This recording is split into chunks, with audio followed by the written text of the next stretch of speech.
Many, many years ago, they used to do things called TV movies, Gene. They were trying to compete with theaters. And so all of these broadcasting companies decided, hey, if we made our own movies and called them the special event movie of the week, people would tune Well, in. ABC had their own series, running series, and it was called ABC Movie of the Week. It was a Mm-hmm. made for TV's movies.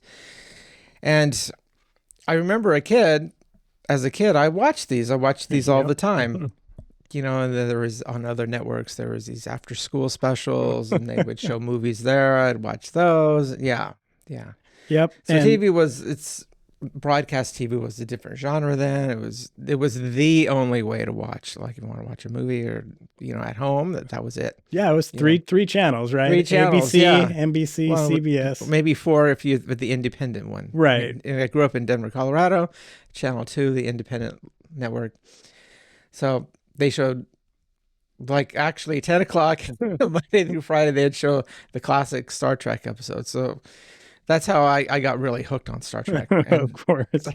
yeah, so we watched a lot of Star Trek. And then every Saturday night, they would show I think it was like midnight. I forget what it was called, but they would show scary movies. Right. That's every state had one of Yeah, those so types of I was things. down for Some that. chiller theater or whatever. Yeah, I remember my mind's eye. I think it's some really creative stuff, movies I would have to really research them to figure out the titles and Well, of maybe course, to review them now.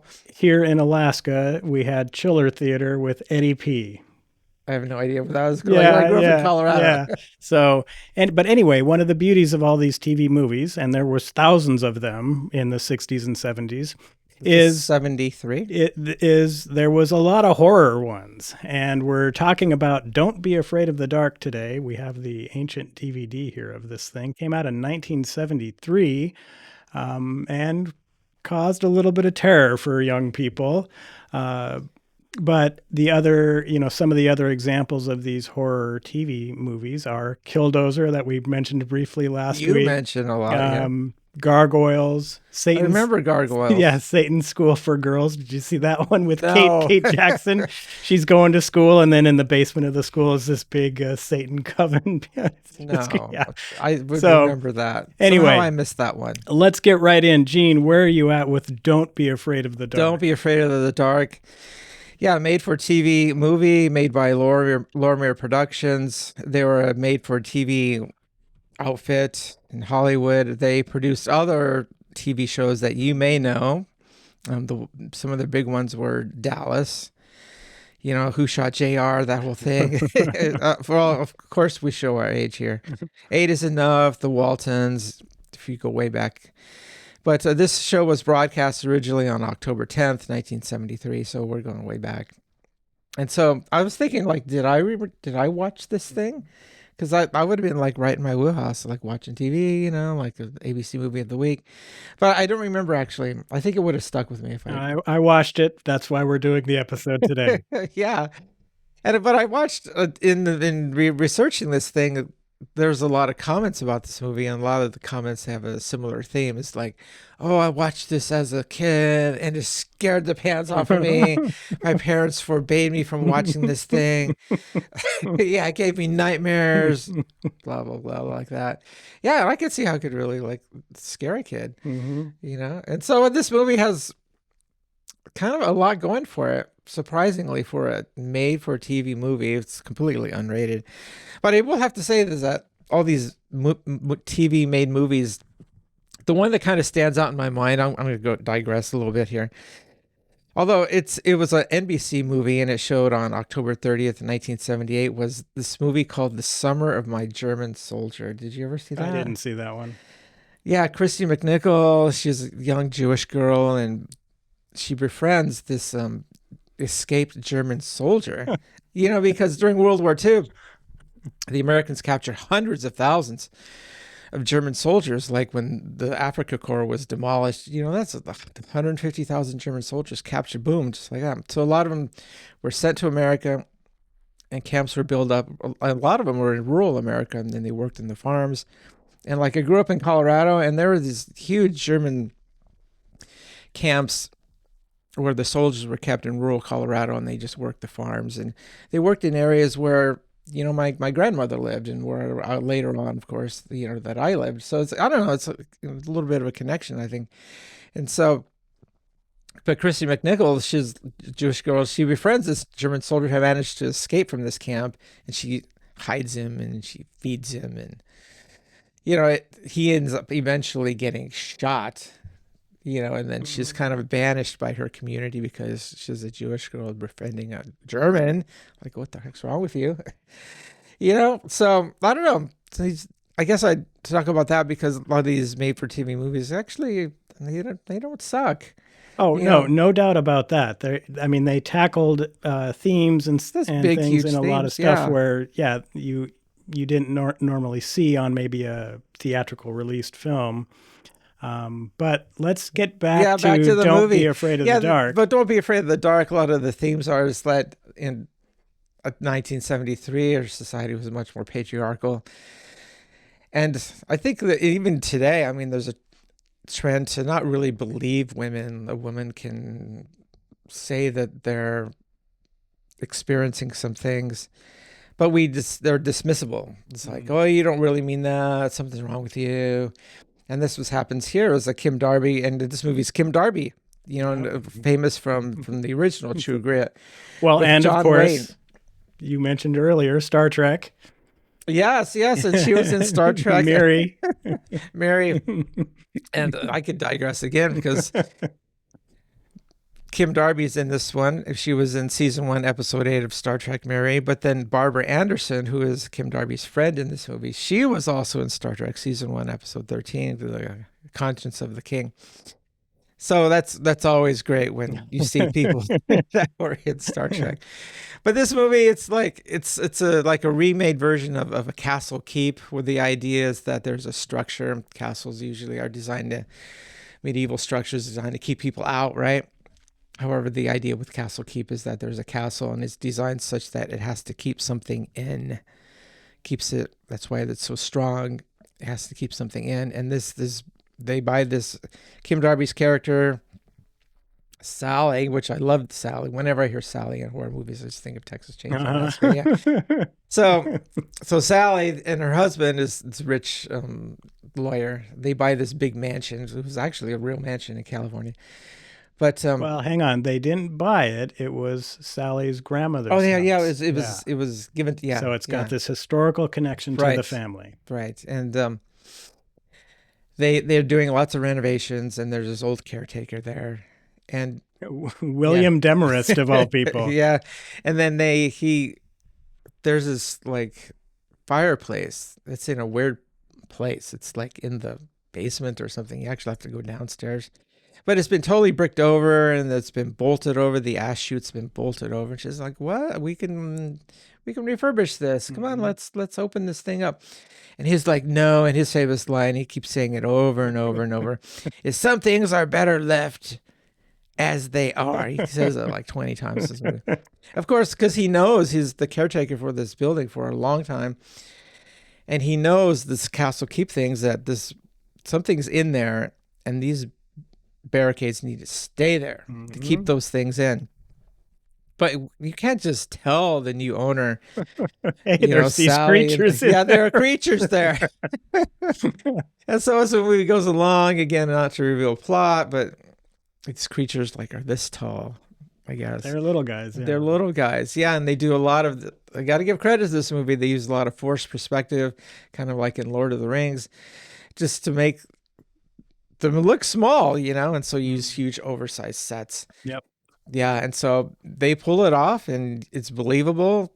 Everything happens in this movie that's kind of in the realm of possibility. Given the movies, like the universe they set up, Mhm. and so yeah, so even though this movie did never touch the theater, made for TVs, it's yeah, I like this movie. you know, there's no gore in it whatsoever, and it's just a lot of just silly, ridiculous dialogue. It's really stock characters, but you kind of like want to see what happens to little Sally. What's going to happen to her, and there's a scene where there's these sleeping pills that are on the counter, like the bedside table, and so they're in this little box, And then all of a sudden you notice that the box has been opened. But did Sally open the Right. the pillbox? Mhm. No. Did her friend Barbara Anderson open the pillbox? No. The little creatures opened it, took out two pills and put them in her coffee. And then she drinks it and then she passes out.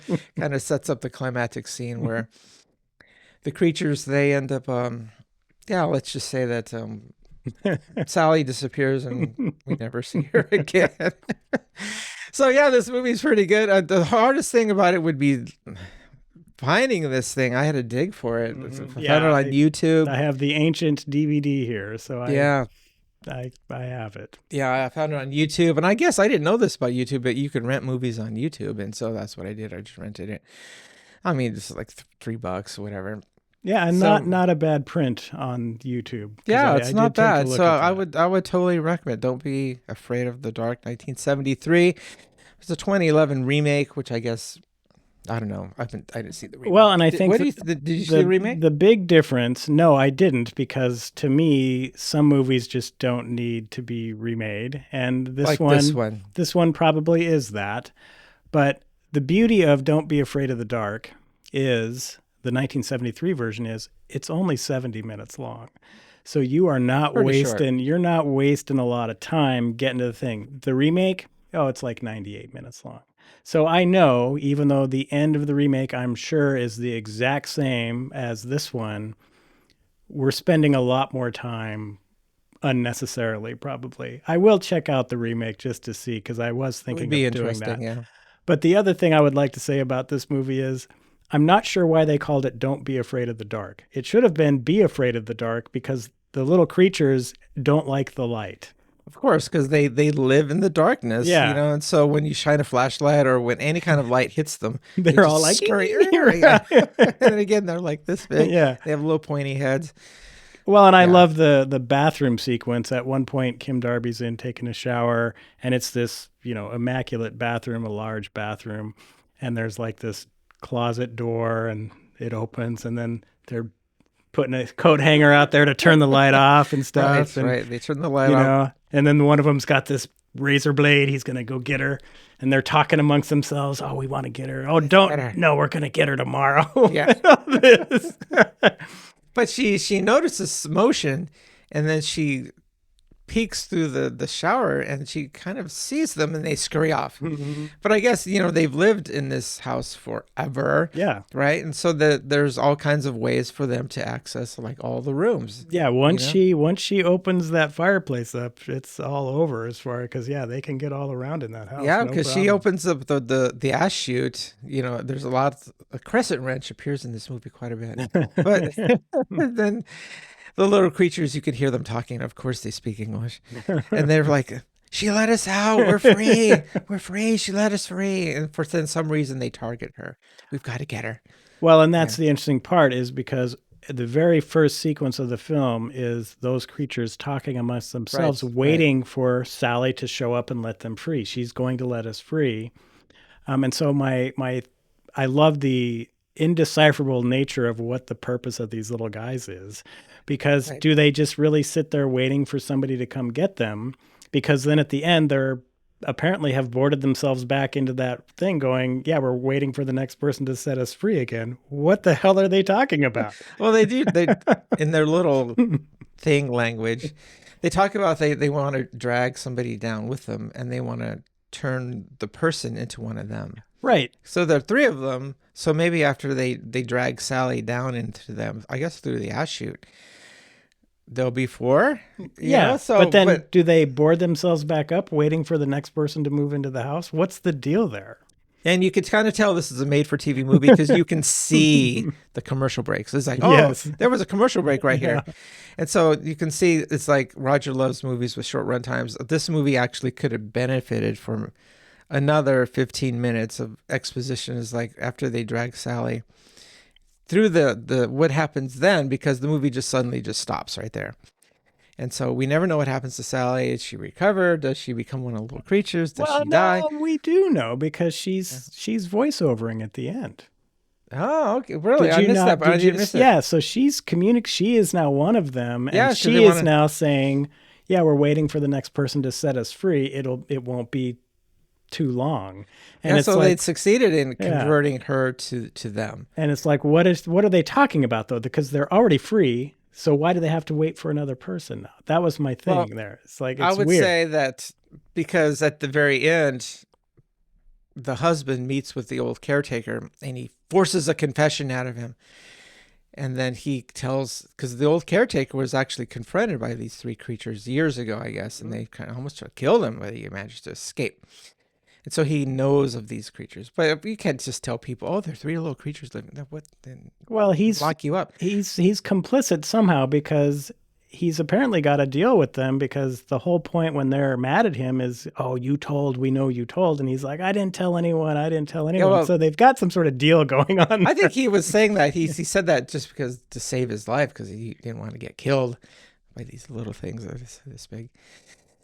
because he knew Yeah. they were in there because he's the one that sealed up that whole Yeah, he thing, you sealed them know? up. He sealed them in. So Yeah. if anything, I would love to see a prequel where it's okay, what brought us to the point where this guy decides I've got to seal these creatures in here, and that would have been interesting. Like a little bit of a creation story. Although I don't Yeah. know, it's like I kind of like that the idea is that it's a mystery. It's a mystery. We'll never know why the house was built. Where did they? We'll never know. But they're there, and the That's house is right. The designed beauty to. of horror movies. Yeah, It's the just house is they're designed there. to keep them in. Yeah, I missed that part, but yeah. So, but it just again, I think a few more minutes to explain what happens next because the husband they open the ash chute and they're actually looking inside and it seems like this cavernous hole in the ground. Yeah. And then they put their flashlight down there and they're looking around, but then the movie just stops. Mhm. So like, did they go down there or did they do a search? It'd be interesting. Like for example, like they actually go down there and it just seems like it's empty. It's like, where did she go? And then they do a search but you can't find her. Yeah, just something a little Well, bit more than that quick ending because to me it kind of shows it's made for TV. or you go down there and it's this massive city down there filled with these little Feel guys. that would be much more expensive. You can tell this is a low budget. Oh yeah. Yeah, and the movie Don't Be Afraid of the Dark. That you just wonder, like the whole house throughout the whole movie is really dark. Mhm. And you can tell like they shot a lot of this movie in this mansion, but they didn't have budgets for lights or something. No, but the whole thing is Don't Be Afraid of the Dark. So of course the movie's dark. But then there are some scenes where it's brightly lit. You can tell almost maybe that was done in a set. But yeah, this movie it doesn't suck. So Yeah, I yeah. think So again, it's a good example of what was going on in the early 70s as far as television productions were concerned right. because there's a lot of these types of movies. This is one of the ones that I think most people who were around during that time remember because of the little guys and how creepy they are and all of that. But Yeah, it's Kim Darby right there. yep, Kim Darby and, Jim Hutton, of course, who was also an up and coming actor and established himself, but unfortunately he died young and was not able to really realize the full potential of his career. But it's all good. And again, just in and out, 74 minutes, 70 minutes, and you're done. Yeah, yeah. And I kind of appreciate that. Yeah, Don't Be Afraid of the Dark. Again, I found it on YouTube. I don't know if it'd be on Tubi or anything like that, but So yeah, no, I because when I recommended we do this movie, I then of course okay, where is Gene going to be able to find it? And I didn't even bother to look at YouTube, but it's not on Tubi, it's not on no, Prime, it's not anywhere. And so that's when you said you right. were watching it last night, I was like, oh, how did you find it? And then you told me YouTube. So it's Yeah, like, all yeah. right. I mean, if you look on these other common streaming platforms, you'll see the 2011 version of this movie, but Yeah. you don't want to see that one. You want to see the 1973 version, Yep, for sure. the For sure. made-for-TV version. Yeah, so it's good. It's good. I mean, beware. Like I said earlier, there's zero gore at all. Right. There's nothing like that happening at all. But I don't know. Would it really classify as horror? So in a way, it doesn't meet one of my characteristics of horrors is that which is two things. One, it has to like affect you personally, which I guess this movie does slightly, because you really like Kim Darby, you really like her character, and you empathize with her, which is the hallmark of good movies is that they have compelling characters, and she is. You like her. That's Kim Darby. You have to like her. You gotta like her. Yeah. But then the second thing for me for horror is that there's some alteration of the human form. I mean, you have the little creatures. Are they human? I mean, Well, you don't know. you kind of can determine if they were or not because their whole goal is to get her to create to turn her into one of them. So my thought would be this is a generational, how long has this house been in this family, and is this, the lineage of the family itself? And And then family and now members are down there. so who knows? I don't Who knows? know, but they're obviously deforming the human form to get them into this weird Yeah, creature. yeah. It still works, but Yeah, and I yeah, think it's potentially a good entry into horror if, cuz like Gene said, there's no graphic violence, there's no language, there's no nudity because it's a TV movie, right? right. And it's a TV movie back in the 70s where In the you could '70s, barely which even was show a toilet at that point.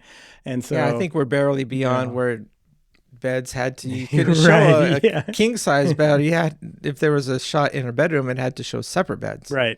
And so, an easy movie to get into, and the amount of people that are Gene and Mai's age that are still traumatized by this movie when we saw it at age 10 or 8 or Again, a lot whatever, of comments. Movie it's a deal. scared the tar out of So me. definitely give it a try. Gene, what are we doing next week? I think with we were talking with Scott. I think what was it? One of the production studios. Even I have the notes here. I Yeah. think it was Magnet. They produced the movie called Rubber about a demonic tire. Sentient tire So killing people. we're gonna have Scott back and we're gonna review Rubber. Very good. So check out Don't Be Afraid of the Dark. If you can find it anywhere, you'll have an okay time with it.